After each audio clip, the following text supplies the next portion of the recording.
Hey everybody, how you doing? Yeah, it's over. The 2023-24 Flyers season has come to an end following a 2-1 loss in regulation to the Washington Capitals.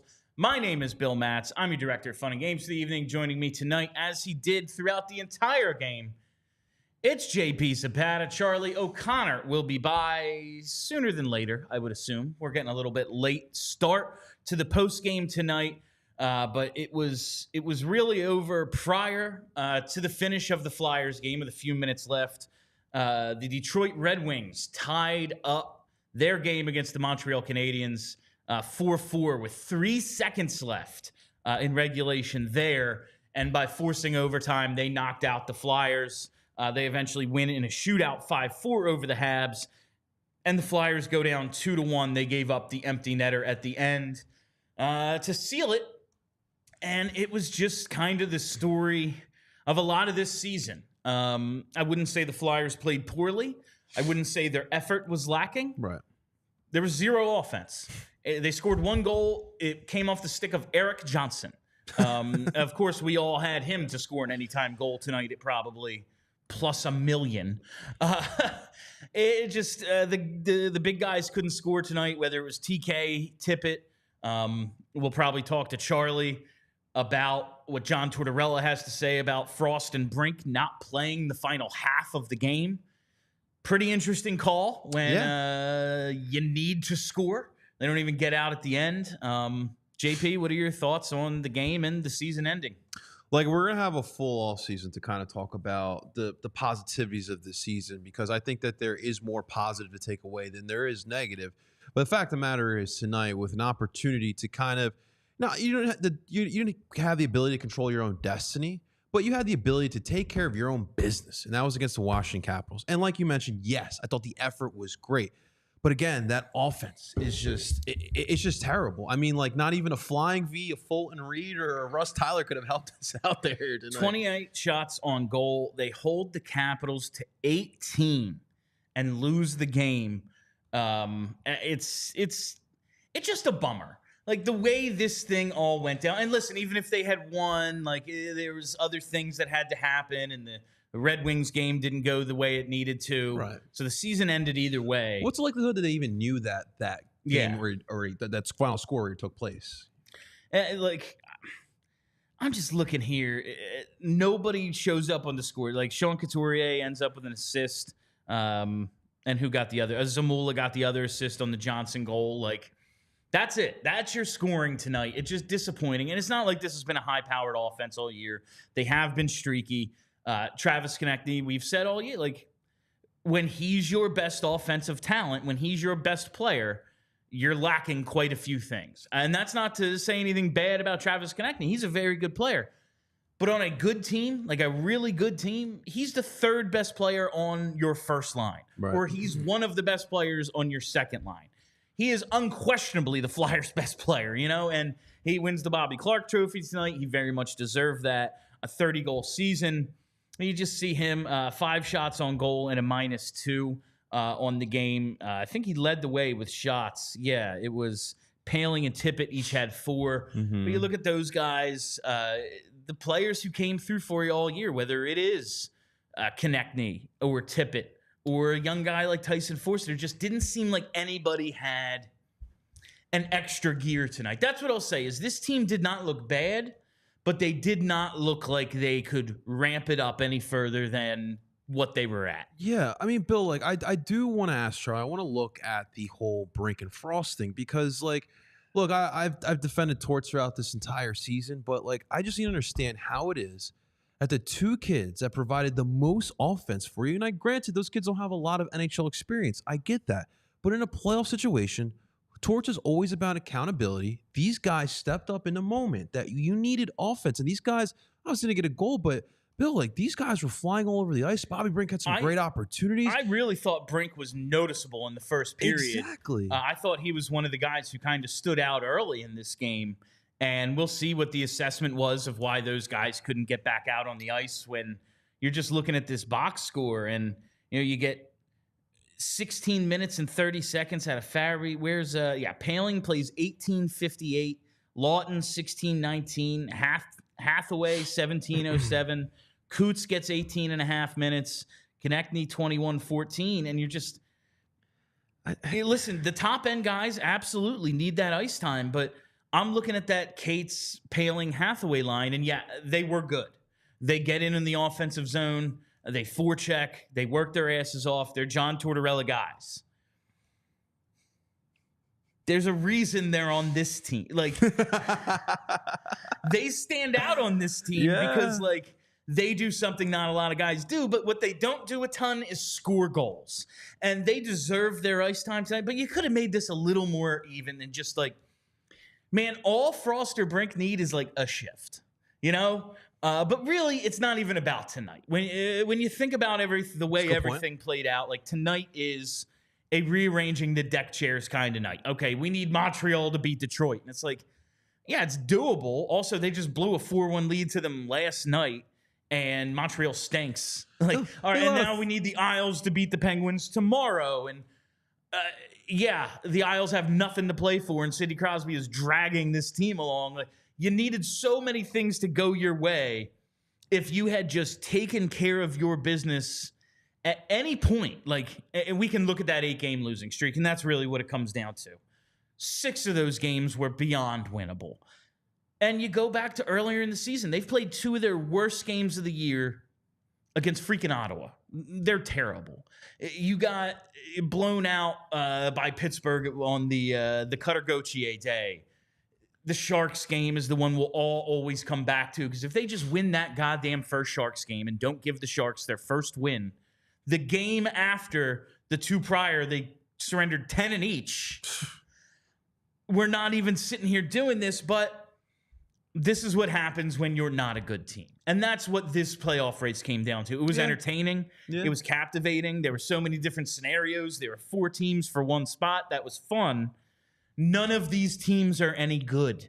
And that's what it comes down to. And you're just one of these mediocre teams. Yeah, no, and like these last couple games really showed us a lot of different things here for the Flyers going forward. Like, yes, I do truly believe that the Flyers are heading in the right direction. The culture, I truly believe, it took a revamp this year. You saw how hard they played for most parts of the season. But, Bill, you can't help but wonder and look at this team. Let's look at them at the last 11 games here. Imagine if they had some more top-end talent on that forward line, even just some young top-end talent. And look, your Forresters, your Brinks, and your Frost took some big steps here, but they still have some development to do. But, dude, like, we looked at the offense here tonight, man. It was just abysmal. And there was parts in the third period where the Caps were just like, we just need this game to end in 1-1. That's when the Caps were kind of... keep it away from them. When the Caps were kind of just like, you know what? We're going to play a little bit of keep away. Like, we're not even pushing that hard. We're just like, the Flyers weren't able to answer at different parts. It was like, we were talking during the watch party, and it was, man, they just need to break out. Like, they just need to get something going. And they did have a few chances. Like, it's not as if they got owned in the third period. Like I said, they held the Caps to 18 shots in the game as some very strong defense. They blocked a ton of shots. But you saw what the problem is with the team. No one to just go out there and say, on this fucking shift, I take it. Maybe you score, maybe you don't. No one can, except maybe Connor McDavid and Nathan McKinnon, honestly, this season. Like, I'm going to go score, you know? But you can will your team to, okay, well, I'm going to go win 1 shift, and by the time I'm getting back out there, this game's going to, like, we're going to be in the lead by the next time I take the ice because of the shift I'm about to have. No one here is that. Yeah. And I don't know how they get it. That you could get lucky. I've said all along, I think they're going to be worse next year than they were this year. We'll see. But it's going to be tough. But now we take a look at the playoffs, and I'm just opening up the BetPark Sportsbook app here right now. And, of course, the Wi-Fi is going to fight me as I'm doing this and trying to find the odds for Stanley Cup playoff futures. We'll get to them in a little bit, but I got to tell you, we're brought to you by the BetParks app. You can get in the zone with BetPark Sportsbook app. You get money in the moments, man. You bet on the little moments, those little things like, I don't know, could Owen Tippett possibly score an anytime goal? The answer was no tonight, and you would have lost. So hopefully you didn't do that, but you got to get in the zone with BetParx Sportsbook app. All the Stanley Cup playoff futures there.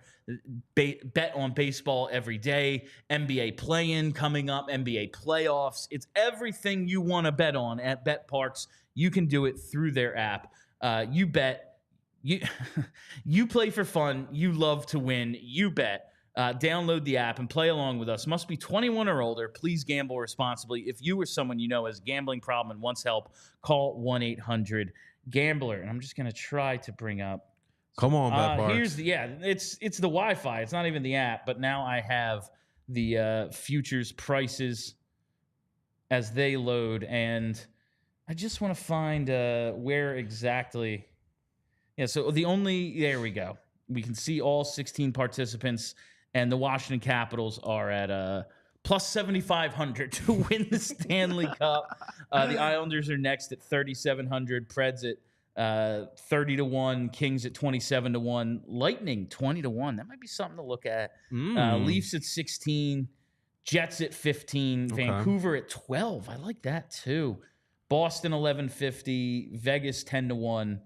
Stars plus 850. That's Charlie's team. A lot of people really like the Stars. Yeah. And I think there's been value on them all along. But now that we're down to 16 teams, might want to get on that BetParx Sportsbook app. Check out them Dallas Stars. Yeah, man. Another thing, I guess I'm just bothered by the way this all played out. Like, I just wanted them to be able to carry this thing over. And I realized it was out of their hands, and it would have been out of their hands tomorrow. Mm-hmm. But one of the things that really needed to happen to make this game meaningful was Sam Ersson bouncing back. And he did over the last 2 games that they won, and he was excellent tonight. Now, they did a great job in front of him. Yeah. The one goal he lets up is a distance shot that bounces off Ovechkin's hip or something into the net. It was weird as hell. There's 2 defensemen there. Somehow the puck gets through, hits him, and of course it hit that guy. Of course it's going to go in the net. Everything he does goes in the net. Like, ends the year with 31 goals. He had 8 through 43 games. Insane, it's unbelievable. But I will say, maybe the most encouraging thing about the way this season ended is Sam Ersson bouncing back. I don't know what his ceiling is now, but I believe he's an NHL goalie. I know he had a real rough run there. He also had no choice. Like, when a goalie loses whatever it is, whether he just loses his net for a minute, whether his confidence is gone, he's a little banged up, whatever the issue is, when that happens, typically a team can go, we got you. And they put someone else in for a couple of days. At no point were a couple of days on the table, and one day with Sandstrom, Peterson, and then eventually Fedotov was like, yeah, that's about enough.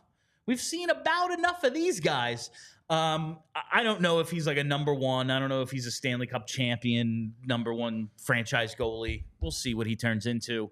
I believe he is at least a good tandem goalie, though, and him bouncing back shows me he has the one thing that maybe matters most, the mental capacity for it. He has the makeup for this job, and I saw that in the way he bounced back. Yeah, I mean, to the benching part, I mean, you saw the Islanders team that made it as well yesterday. Sorokin got benched for a couple games. Like, it definitely does. You see it in the league for sure, but with Sam Ersson, I mean, Bill, listen, that 8-game losing streak, he didn't play well, but the team as a whole didn't play well. And what I saw in these last 3 games, like, Sam, you see that mental edge that he does have. Like, that's why I do have confidence in him going forward. And again, I'm not sitting here and saying that he is the lockdown. He's your guy. He's your guy in that for the majority of next season. I still want to see a veteran in here. Obviously, we have Kolosov and Fedotov. We'll see how they fit in the mix here as well. But for Ersson, he's shown you a lot of positive, especially his last 3 games here. And it's a positive that he can take over into next year. No, it is. It is one of the things I'm hoping carries over. Another guy I thought had at least a strong start to the game was Jamie Drysdale. He did. I thought he was pretty good early. I think the most encouraging thing was he wanted to be assertive early. And we were sitting there talking, and I said, this is the biggest game of his career. Like, he's been in Anaheim this whole time. He's a young guy. This is the biggest game of his NHL career. And I like that early on, he at least wanted to try to assert himself. He was taking a few shots. You could see him. He just had a little extra juice. Jamie Drysdale has a lot of developing to do. He has a long way to go.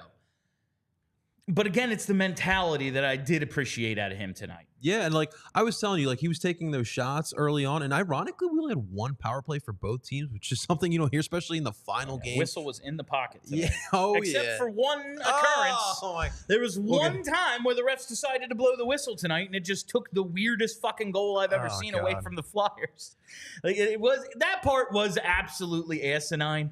Now, usually in those instances, like we've seen it happen where like everyone kind of loses it, but one ref has an eye and maybe one player knows what's going on. He's like, I have an open net, haha, and like pumps it in. Nobody had any clue. Like that puck was off of Farabee and on its way into the net before Farabee knew it was happening. Like and like he took the initial shot. The whole thing was so damn weird. It's hard to almost blame the ref because everyone acted like the goalie had it or it was going up out of play. But it is your only job. And like your job is to see the puck. And it wasn't covered. Like it didn't go anywhere. It went up in the air. All you had to do was continue watching it. Yeah. And it takes a goal away from the Flyers. That was rough. Yeah, it was tough for us because we were also doing the live watch along, so we really couldn't hear. But that was really my main question. Like, when was that whistle blown? And like, okay, so but the thing is, like, Bill, they replayed it. Like, they went to the review. The review looked like we know we made a mistake, and maybe someone's season is going to end because of a mistake we made. And like, it seemed like they were looking for an excuse to be like, no, this goal counts.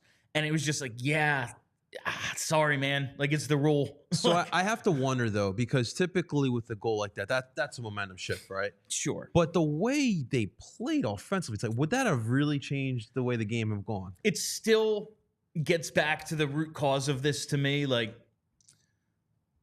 when your season is maybe decided by the call of a referee, you put yourself in that situation by not taking care of your business earlier. Yeah. Like, if it's going to come down to one stupid goddamn call, it shouldn't have. Yeah. Now, listen, yes, referees, and I said, like, I think it was the 2016 final, Pittsburgh and Nashville, when Nashville scored, and the referee in the corner was just lazy and just stood there and was like, oh, no, I blew the whistle. I thought it was covered. And it was like, the puck's in the slot. Yeah. Like, there's absolutely no reason.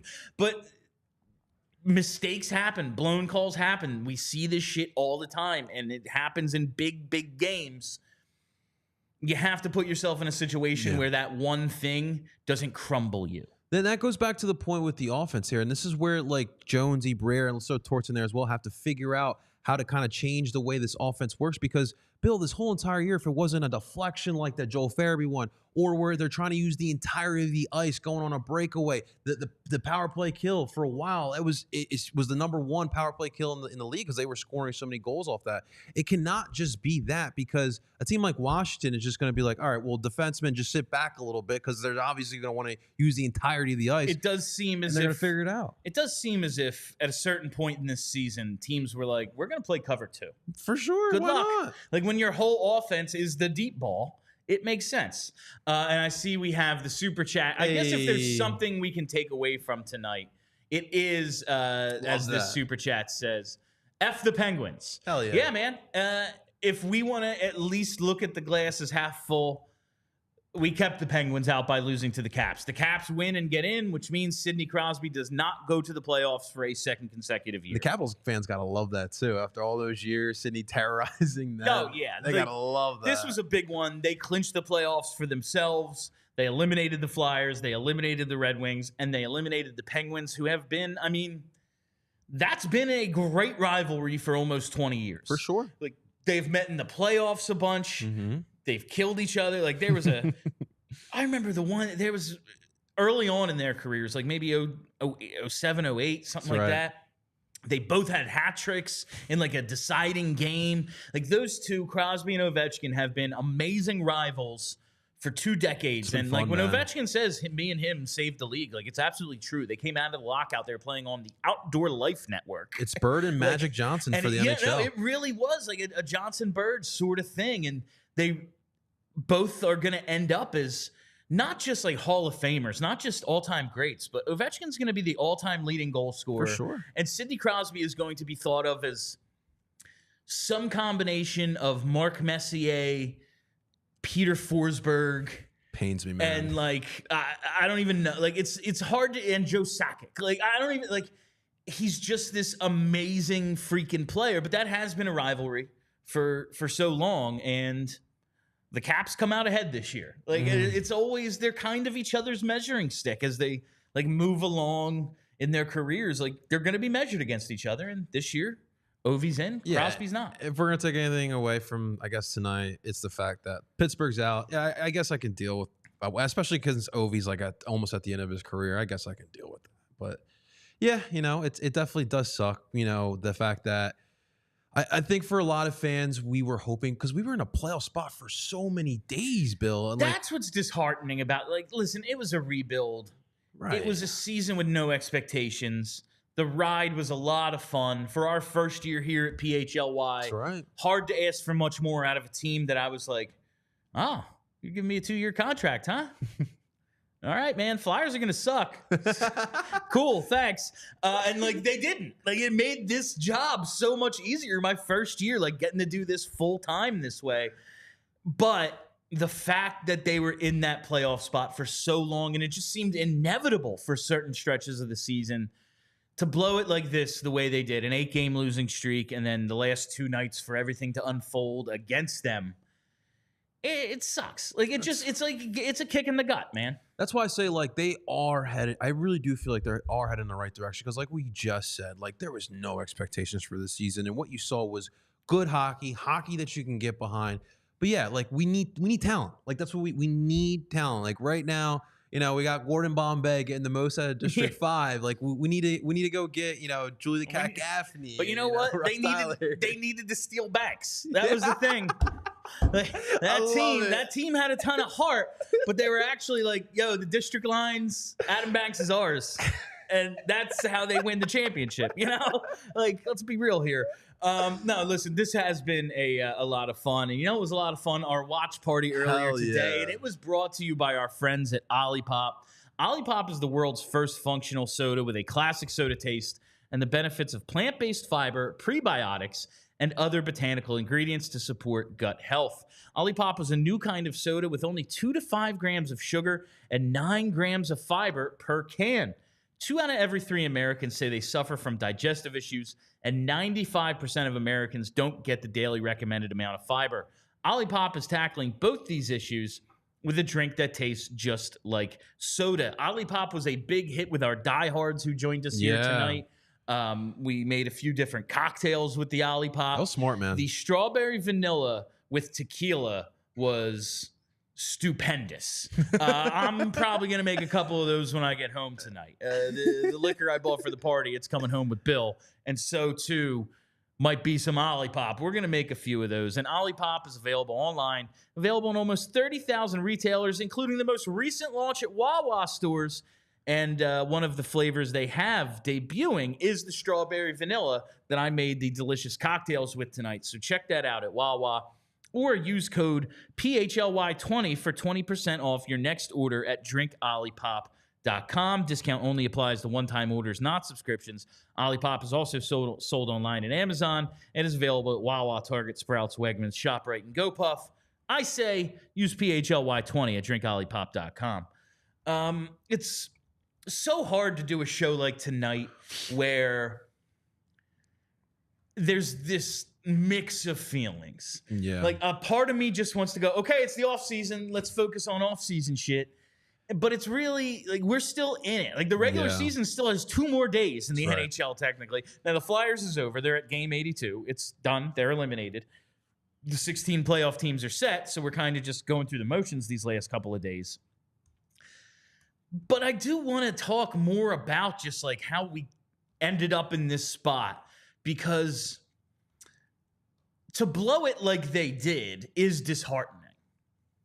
But to play above their weight class the way they did for the first 65 games of the year. How do you explain that, though?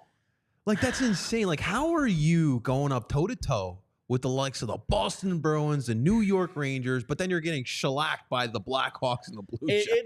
The scores of that last two games, like the way they just got crushed in those last couple of games is it's inexcusable. We can say anything we want. Listen, they were out of gas, the injuries, this and that. They were never supposed to be here in the first place. The way those games unfolded was inexcusable. But it's 2 out of 82 in a mostly, yeah, man, I got to give it to them sort of season. Like they did play well above expectation for most of the year. And getting to play in these meaningful games. Now, listen, they lost a bunch of them. And I don't love the way they played tonight. They played it fine, but there was no like, let's fucking go. Like I didn't feel that from them tonight. But we got to see them in meaningful games, and a lot of guys got some useful experience. Like that first the only power play. Like Tyson Forster, Bobby Brink, Jamie Drysdale, they're all on the ice. Yeah.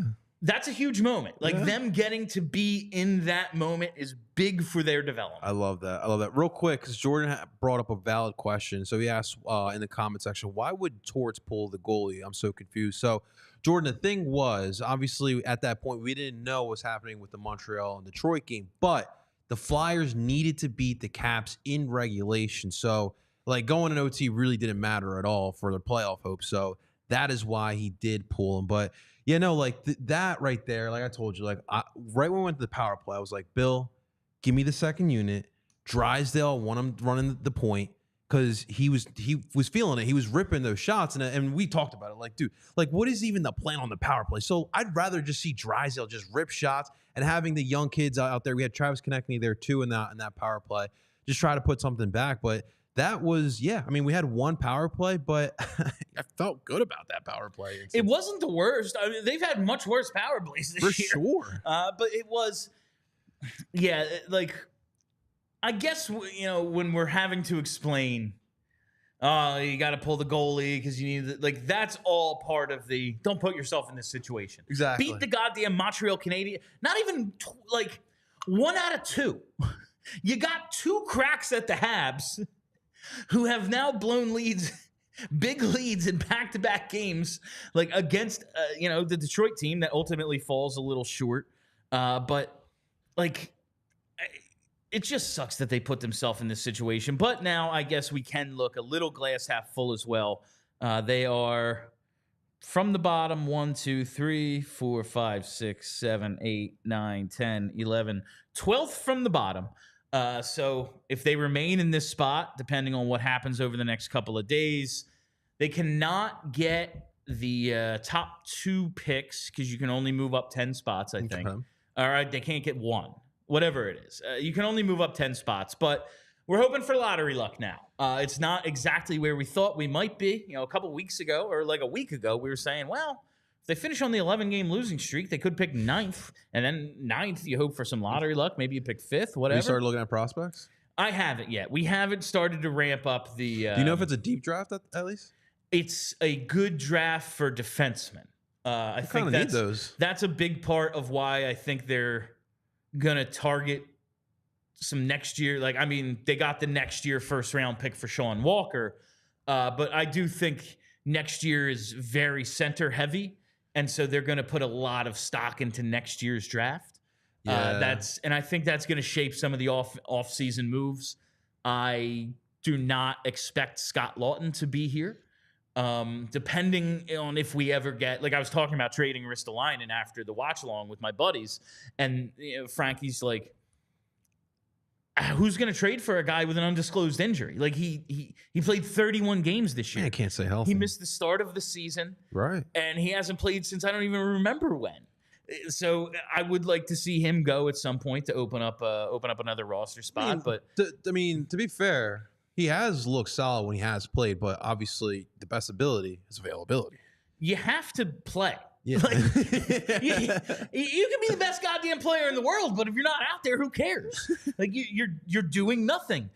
You could also be Cam Atkinson and be a bad player. Dude. That's another one. Like I have no idea what that offseason plan with Cam is going to be. Do you talk to him and like, we got to buy out? Do you try to just eat it for another year rather than spread out the cap hit over 2 different seasons? It's a tough call with Atkinson, but he's in the lineup tonight. He plays 441 in a must-win game. I want to bring up the time on ice and Bill, report. He did a great job opening the door on the bench. He got 5 shifts in the first period. He got 1 shift in the second period. That was it. I mean, like, it's a tough conversation they're going to have with a guy that they really respect. Obviously, the coach has great admiration for Cam Atkinson.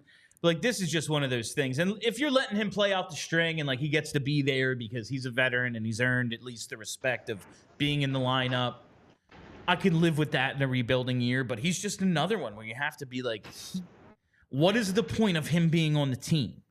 He hasn't scored. He hasn't recorded a point in months. He's just wasting a spot, man. Yeah, it's kind of just an empty spot. And you're looking, okay, now I have named 3 guys who didn't play in the third period. 1 who didn't play basically in the second either. It's hard to win with 9 forwards. And 3 of those 9 are like Noah Cates, Ryan Paley, Garnet Hathaway, all players I really like. I can't wait for this team to be good, and I hope that's our 4th line when we are.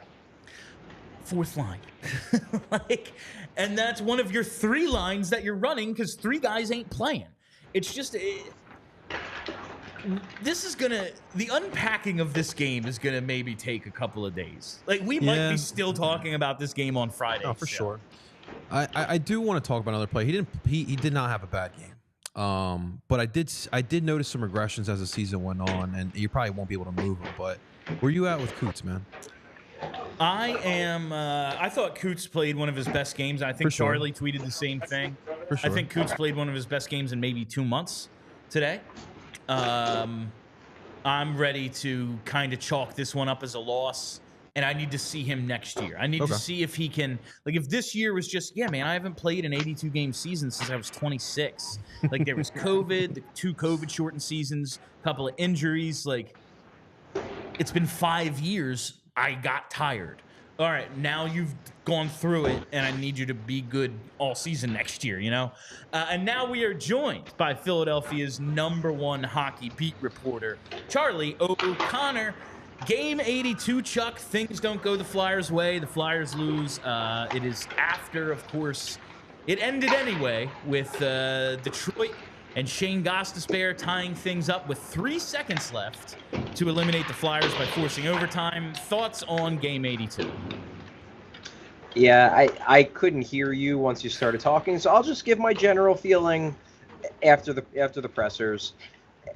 Honestly, it's a bummer. I feel bad for these guys. I honestly feel like, and yeah, in the end, it's on them, because they're the ones who went on the 8-game losing streak. And had they scored a few wins during that run, if they would have beaten Montreal once, if they would have beaten Columbus, they're not in this position. They don't open the door for, other teams to pass them. And maybe they're sitting 3rd in the Metro. Maybe they're where the Islanders are. But you could tell the guys we talked to Scott Lawton, Sean Couturier, Erik Johnson, and Sam Ersson. Coots and Lawton in particular, I mean, you could tell just how devastated they were.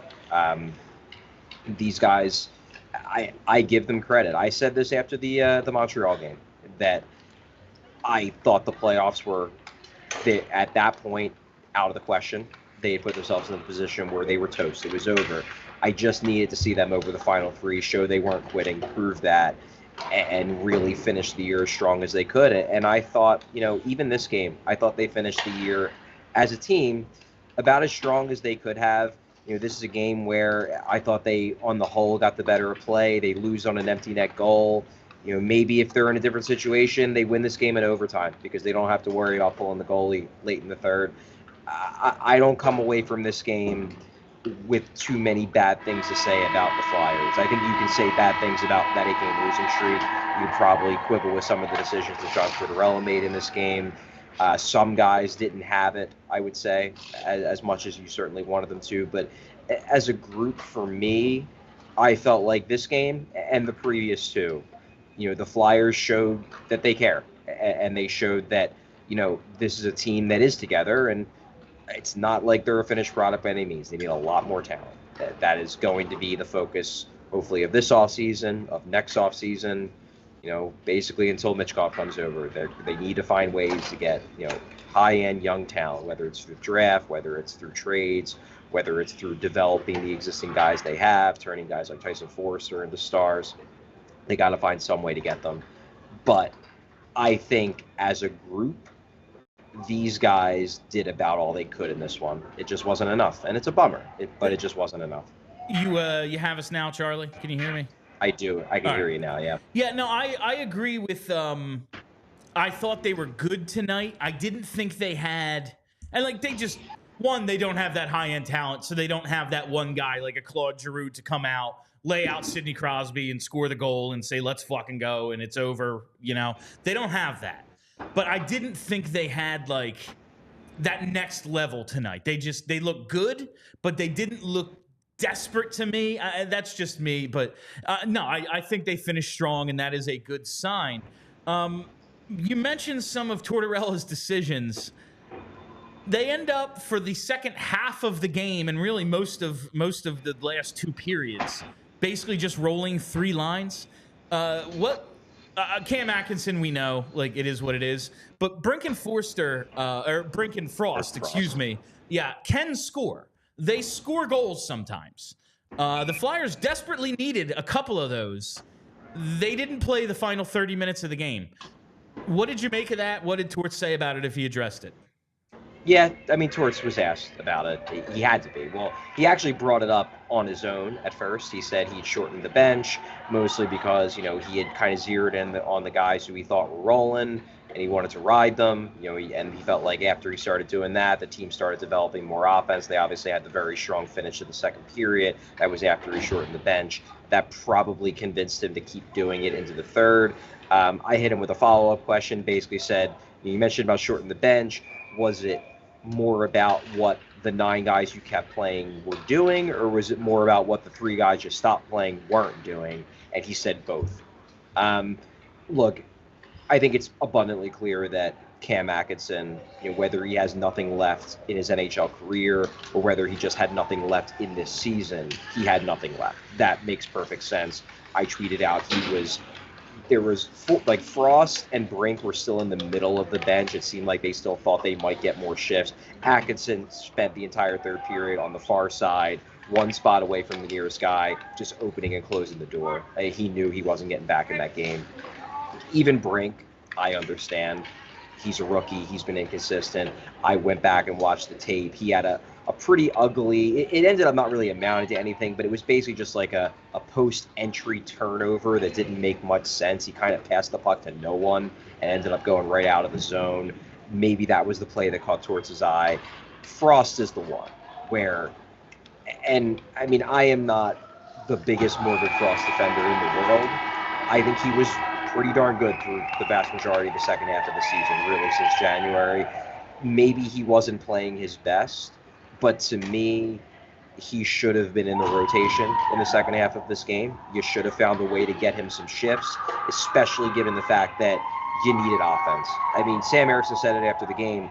We entered this game down 1 goal. That's the way we had to treat it. We were down 1 goal from the start of this game. Because I asked Harrison, I said, where are your feelings at? Like, you play in this must-win game, the team loses, and you were on the bench when the game-winning goal was scored. Like, where's your head at? And that's when he said, we entered this game down 1 goal. So I think he was looking at it where he should have delivered a shutout. That was his feeling. But if you enter a game down 1 goal, you need goals. You've been struggling to score goals. In my mind, Morgan Frost, he's not a perfect player, but he's certainly one of your most talented offensive players. And I think he should have been in the rotation. I understand he didn't look amazing in the first half, but I don't think he looked terrible. It wasn't as if he was making massive mistakes. He messed up in defensive coverage. I think he should have stayed in the rotation. In the end, it wouldn't have mattered anyway, because even if they win this game in regulation, Detroit takes the game to overtime and the Flyers are out anyway. So in the end, I guess we're kind of talking about something that in the grand scheme of things is irrelevant, but it is relevant in one way, in that one of the big stories, we talked about it ad nauseum in the first half of the season, was the Torts-Morgan Frost relationship. It seemed like Frost had earned his way if not into Torts' good graces, but at least out of the doghouse, that in game 82 for all the marbles, Torts regressed back into his old holding Morgan Frost to a different standard than he does to other guys. It rubbed me the wrong way. I'm sure Morgan Frost didn't particularly care for it. Do I think it means that Morgan Frost is getting traded? No, I don't know how this is going to play out. I think he had a strong second half. I think Danny Briere really likes him. It's just that I didn't love that decision from John Tortorella because you need goals, and Morgan Frost is one of the guys who helps to create goals.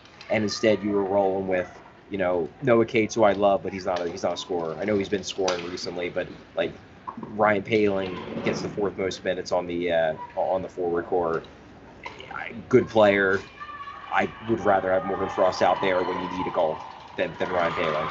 But Torts just went back to his old ways, and Morgan Frost was the cost of that, I guess. I completely agree with that, Charlie. Hey, JP over here. I want to talk about the big moment in the first period where you had that weird, like, Joel Farabee deflection goes in net there. It gets called back. We were doing the live watch along, so we really couldn't hear exactly what happened, but we were there in the building. What did you hear what the call was on that one?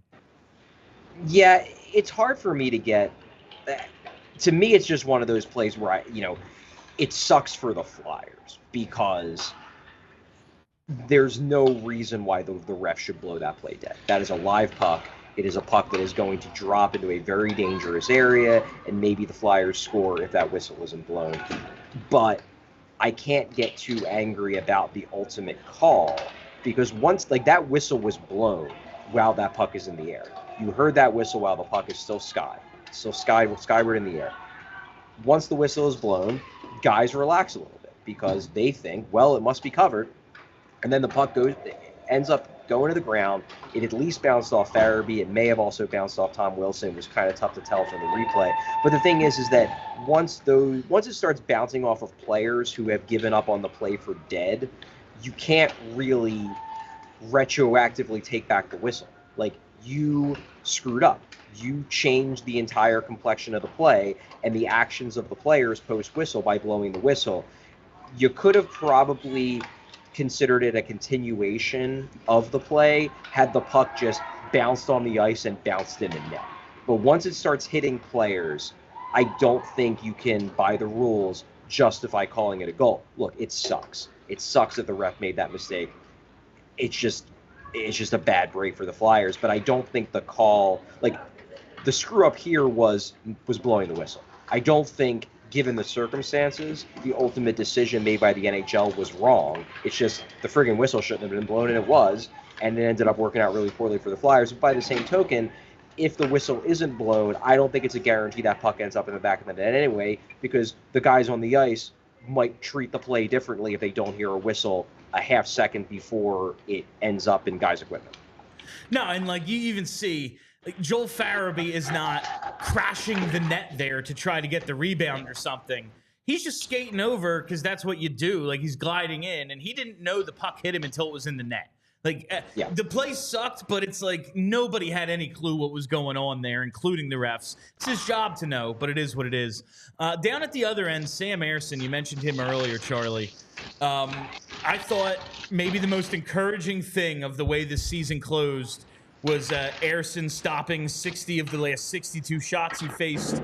I mean, the one goal he allows tonight is a distance shot that somehow finds its way through two defenders and hits Ovechkin and bounces in weird as shit. It is important that Sam Ersson finished the season strong. I think he did. What did you think of his play over these last couple games and tonight? Yeah, I think he really, I don't know if he answered any questions. He clearly showed that he has the mental capacity to shake off a truly horrific run and shake off what I'm sure was legitimate fatigue after getting as many games as he got. I'm sure of that. John Tortorella, in his post-game press conference, it originally appeared that he was going to deliver a very short and 3-4 word answers to every question type of press conference. He basically said, I don't want to answer any questions about the big picture of the season, which is fair. We're going to get to talk to him at exit interviews, so I get that. But he wouldn't give any explanation to what he had heard on the disallowed goal. It seemed like it was going to be one of those pressers, But then somebody asked about Ersson, and that finally got him to open up a little bit. And he said, look, I think that's one of the most encouraging things about these last 3 games was the fact that Sam can now go into the offseason feeling good about himself because he was able to right the ship and really, as I said a couple games ago, like I didn't think he was carrying the team, but he certainly was one of their better players over this 3-game stretch. And it's worth noting, even in this game, he didn't lose them this game. He left the game with a tie. He doesn't give up the game-winning goal. Maybe if they don't have to pull the goalie with the score being tied, maybe he gets the win in overtime or in a shootout or whatever. And we're talking about Sam Ersson ending the year on a 3-game losing streak or 3-game winning streak. So Sam Ersson over the final 3 games did everything you could have reasonably expected or hoped that he could do, especially given the workload he had, especially given the rut he was in. I feel much more comfortable now about Sam Ersson than I did 2 weeks ago, a week and a half ago, in terms of how I feel about him going into next year.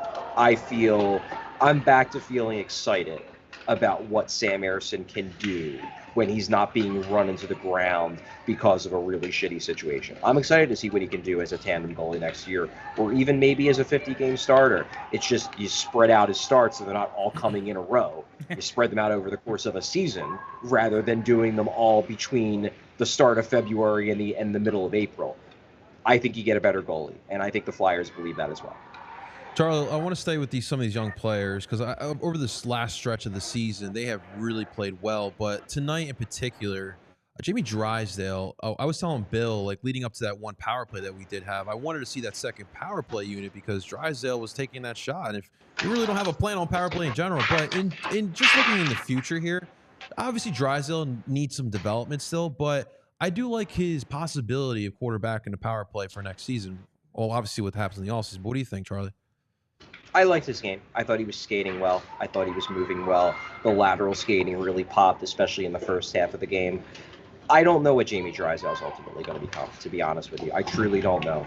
I think he has the raw talent to be an impact defenseman, whether that's a number 1 or whether that's a sheltered second pair guy who just feasts on easier matchups. I think he has the talent to be a guy who, on a nightly basis, can make an impact. He's not that guy yet. It's very clear he needs a ton of work.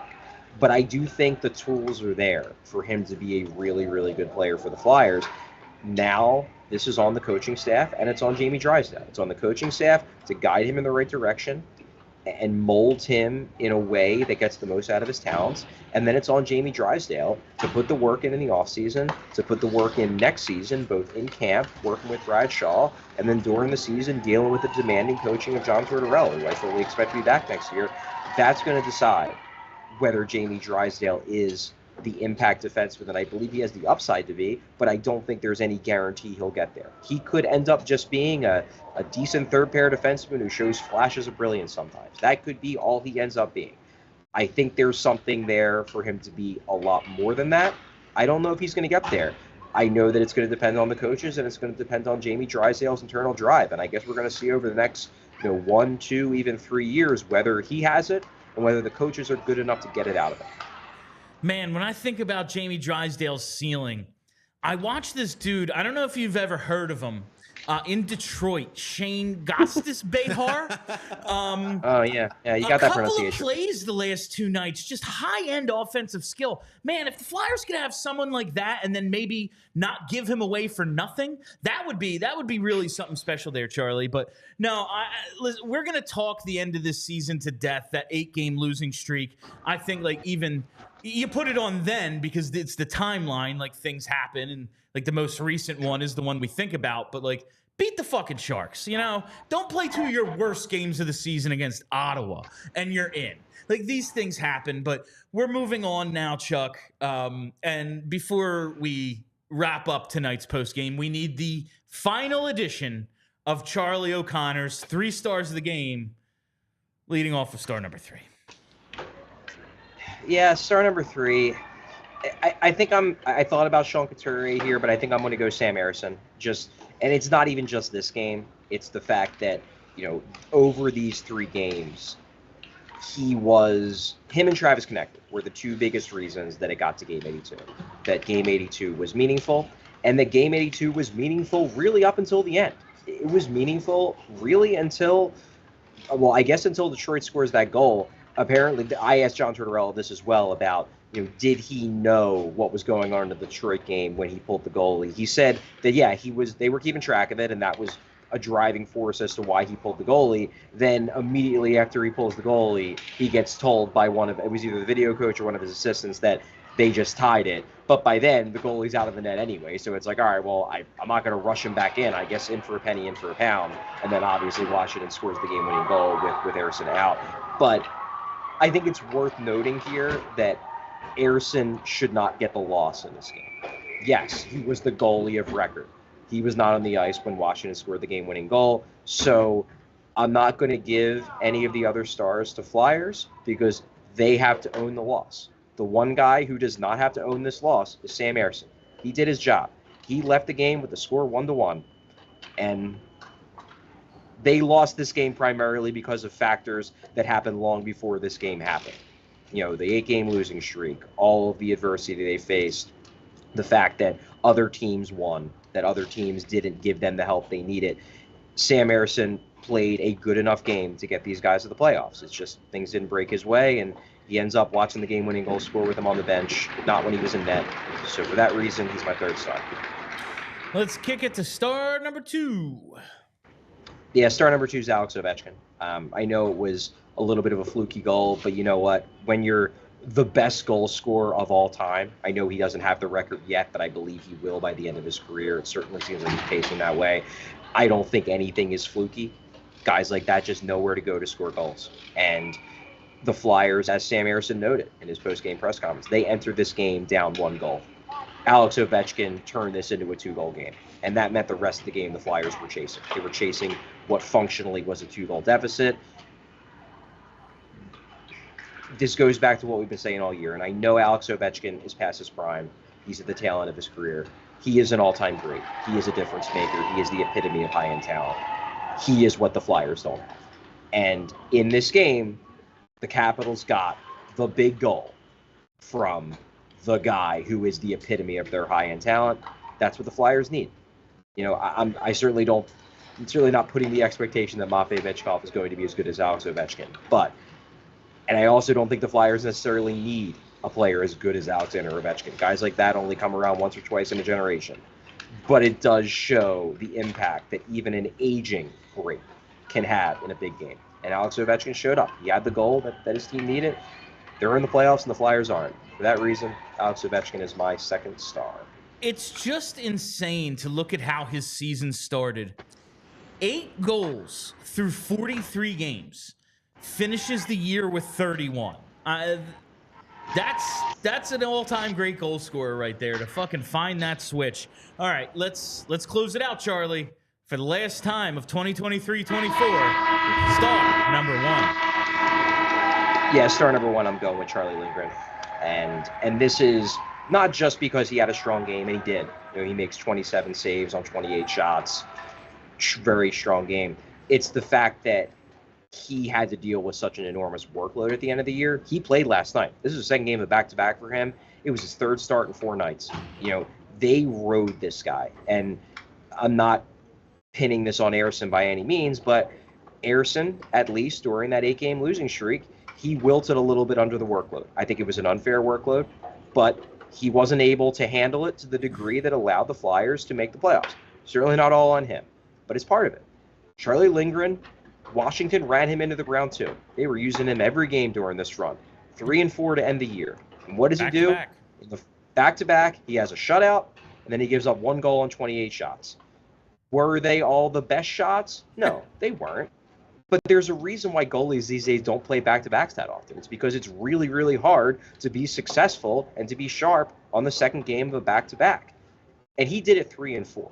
And he still played the kind of game that gave the Capitals a chance to make the playoffs. I was never particularly familiar with Charlie Lindgren before the season, but maybe the Capitals have their answer in goal, because when the chips were down, when the light shone brightest, he stepped up. He got the job done. For that reason, He's my first star in this final 3-star selection of the 2023-2024 Philadelphia Flyers season. Well, Charlie, you have done it.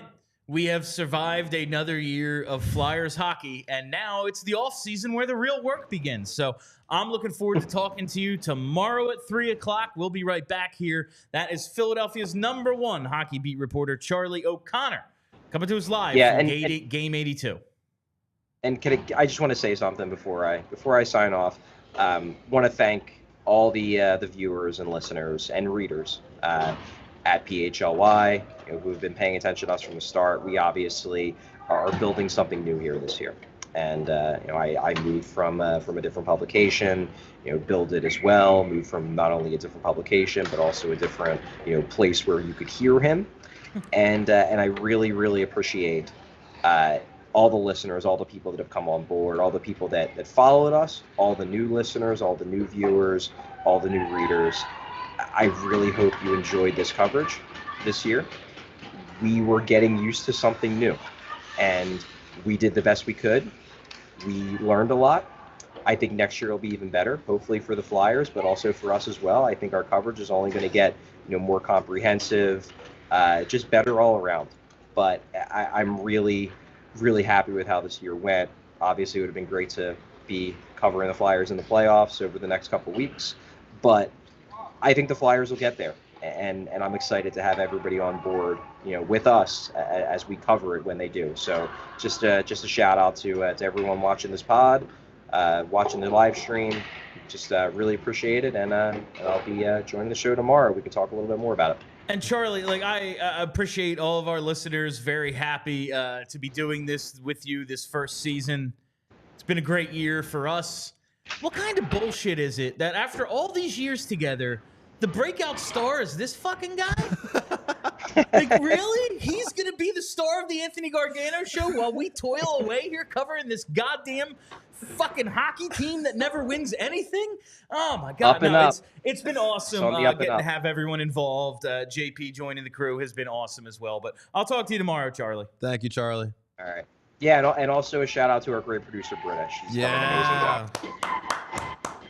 Absolutely has made the look and feel of the show much better since joining the team. That is Charlie O'Connor from the Wells Fargo Center. And now I got to tell you real quick about TruMark Financial Credit Union. I've told you this. I am financially illiterate, incredibly irresponsible. You shouldn't take financial advice from me, quite honestly. But since that's true, and I don't want to just say nonsense at you, I looked into what TruMark is and what credit unions are so I could deliver this message of one of our sponsors. And I've been impressed about everything I've read and heard about TruMark. And the difference between a bank and a credit union, when you join a credit union like TruMark Financial, you become part owner, which means profits come back to you instead of going to shareholders. And you get better rates, lower fees, a better return on savings, and more flexible options while still having all the same digital tools and tech that we've come to expect from our banking partners. TruMark, maybe the most important part about them, they've got local roots. They're headquartered in Fort Washington with 24 branches in the Philly area. They serve our community and our people right here at home. And becoming a member of a credit union has so many benefits over being a customer at a bank. It's almost like, why wasn't I doing this before? It's a no-brainer. So head over to TruMark.com/PHLY to learn more or find a branch near you. That's TRUMARK.com/PHLY, federally insured by the NCUA. And while we're doing it, thank God for the ability to chill. Amen.